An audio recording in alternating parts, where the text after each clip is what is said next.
ओम शांति। आज की शिक्षाप्रद कहानी का नाम है दुनिया रैन बसेरा।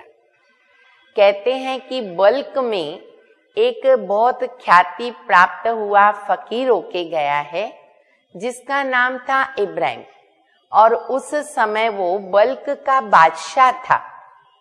एक बार वो अपने कक्ष में विश्राम कर रहा था तो उन्होंने बाहर किसी झगड़े का आवाज सुना। एक फकीर द्वारपाल को कह रहा था कि आज रात को मैं इस सराय में विश्राम करना चाहता हूँ। द्वारपाल जी ने जवाब दिया, क्या ये तुमको सराय दिखता है? अरे ये तो बादशाह का महल है। आपको रैन बसेरा करना है तो आप कोई बस्ती में चले जाओ, आपको कहाँ सराय मिल जाएगी। परंतु वो मान नहीं रहा था। ये आवाज सुनकर के इब्राहिम राजा स्वयं द्वार पर आए और फकीर को अपने पास बुलाया, और फकीर को बादशाह ने भी यही कहा कि क्या आपको ये सराय दिख रही है, ये महल नहीं दिख रहा है?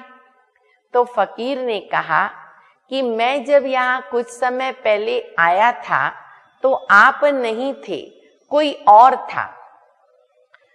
तो इब्राहिम ने कहा, राजा ने कहा कि वो मेरा वालिद था और वो अभी स्वर्गवास हो गया है।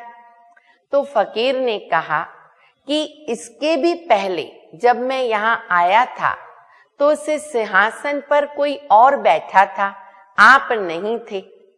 तो राजा ने कहा कि वो मेरे दादा थे, अब वो भी नहीं है, वो भी स्वर्गवास हो गए। तो फकीर ने हंसकर के कहा कि कुछ समय के बाद फिर जब मैं यहाँ आऊंगा तो आपका बेटा दिखेगा बैठा हुआ, आप नहीं होंगे।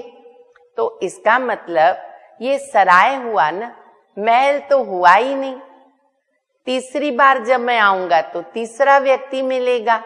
तो अभी आप ही बताओ कि ये आपका महल कैसे हुआ?